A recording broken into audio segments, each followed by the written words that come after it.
So I'm here again for another book review, and this is for one that I absolutely loved. 5 out of 5 stars, and that is for Flame in the Mist by Renee Ahdieh. This woman can do no wrong. Literally, she is the queen of these retellings that make them so good, and I'm just like, damn, this is a Mulan retelling that is so amazing. And then they also like compare it to Ronin 47, which is something I have no idea about, absolutely have no idea, but I just, oh god, this was an amazing Mulan retelling, and I'm just picking up all the elements of Mulan, and I'm just like, yes, I am absolutely in love with this book. I want the sequel right now, and I don't have it, and it's not going to come out until like this time next year, so I'm not keen. I just need to know more about this world and my characters, and it's just so beautiful, and it left on like the best cliffhanger over me, and I'm just like, mate, what just happened? But yes, I'm very excited to talk about this book. They're going to be spoilers. I have to talk about the book completely because like it's so good, and I can't wait to get into it. So as I said before, this is a Mulan retelling, and it's done very well. You know, we've got the girl who wants to fight for, well, it's actually more like a revenge story, because Mariko, the main character, she's going off to marry one of the sons of the emperor, and then her convoy gets attacked, and then she's the only survivor, and she's run off, and she assumes that it's this black clan who is like this evil clan that like fights and hurts people, and like everyone's scared of them. So she pretends to be a boy, infiltrates the clan, and she's got this whole revenge story, but then she finds out that things aren't as it seems. The black clan isn't actually as bad as they seem, and it's someone else that's attacked her, but she doesn't know who. I just, oh god, I love the boy elements, and I love the way that she hides and gets in there and fights, and I'm just like, damn, this is amazing.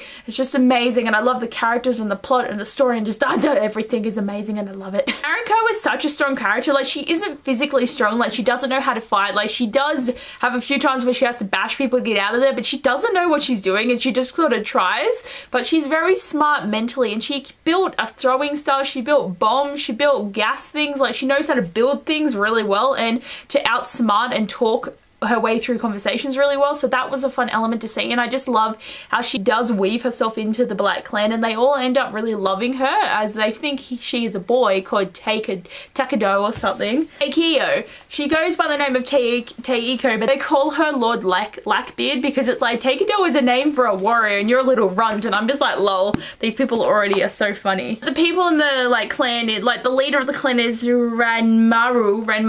It's gonna be so hard to remember these to say in the book review, guys. I'm so sorry. I'm looking at the book. Ranmaru and Omaki. I can't see. He's my Okami. I think it's Okami. I'm gonna just leave that open so I can look at the names. But there's like there's Ren, there's Okami, there's Yoshi. Like, there's all these great guys that end up really loving her, but they think she's a boy. So I just love the way that she weaved in and everything, and it was just so cool watching that. And just definitely, oh my god, just it was so good. She's so good. We have the perspective, like there's quite a few like just perspectives, like point of views in this book. So we also got Kensha, who is Mariko's twin brother, and he's been like looking for her, and like the relationship that they have is so sweet. Like, they only see each other once or twice in the book, which is great, but seriously, he's just so dedicated to finding her, and she's always thinking of him, but when she sees him, she's like, he's gonna ruin my plan. But I just love that he's such a great tracker, and he's like the dragon of Kai, so he's only 17, and everyone's like scared of him, and he's like one of the greatest samurai to like ever exist or some shit. But I really liked him. It was just like his dedication. Also, the relationship he had with that maid, I'm just like, damn, because I'm reading it, and at first I'm like, does he love her but he can't be with her because it's like he has to marry someone higher up, or does she in love with him? And it's like you find out that she's in love with him and he's in love with her, and he can't be with her, and then she dies. But I'm just like, bruh, like, because the black clan goes to attack him because he killed some innocent children and stuff, because I think there's some like voodoo witch who is the emperor's mistress cursed him, and he went on a killing spree, and the black clan went and attacked the home, and actually Mariko started a fire, and then this girl who was in there, she assumed to be dead, and Kensha's so upset, and then I'm just like, she's not dead, and like that witch still has her, and I'm like, damn it, she's got a bargaining chip. That's gonna come into play next book, and I'm excited. The other character that is my absolute favorite is Okami. Like, this guy is so cool, and he's got like some magical powers that make him move faster than air, and just the way he was like introduced when he's just come into this bar and like sleeping on a chair, picks a fight with Ranmaru, and he like is like, oh, we're gonna fight you then, and he gets Okami to do it, and it was just so cool watching that fight, and like having Mariko being like, oh my god, this guy's scary. But I love the relationship and the hate enemies to lovers thing developing between them. But seriously though, Okami, he's so cool, he's so smart, and there is something he's hiding, right? Because with Yumi, right, is he tells Mariko that Yumi is his sister, and Mariko's like, okay, so that's not a romantic person. But then Kami has his own perspective as well. He's all like, I lied to her, so So I want to know, who is Yumi? Is it, I don't understand. Like, this is something that's really getting on me, because it's like he's told her a partial truth, and I'm just like, does that mean that Yumi is your sister, or you're not who you are? But I mean, we know he's not who he is, but it's just like, sorry about this light, it's getting all up in my grill, and I'm just like, stop it. But I just want to know what's happening there. And another thing though is like, with Yokimi, is like, he starts falling in love with Mariko when he still thinks he's a boy. So it's kind of like, does that relationship, like, does he kind of start developing these feelings for a guy, and then when he finds out that they're actually a girl, does it kind of make him change? Like, does he like men, or does he like women, or is it just because it's this person? Like, that's something that always got to me with the Mulan, is because Shang starts falling in love with Mulan, or Ping, before he knows that she's a girl. So it's kind of like, are they looking for a guy or a girl? Or like, it's just something that I think about when I read Mulan retellings, because it's always like, they got to fall in love with the guy in a way that they're still a girl. That's what got me too, is Yokimi, like, when he finds out that Mariko's a girl, she kisses him instantly, and then like about a chapter before, she's like, I hate this guy, next minute she's kissing him, and then they like making out and everything, and then he finds out that she's actually Mariko, because she's just like, oh, I'm a girl and hiding, running away. Then she finds out that she's Mariko, the sister of the dragon of Kai, who killed all these people, and he's just like, bitch, you ain't coming. And then she like goes find the Black Clan, and then you find out that Ranmaru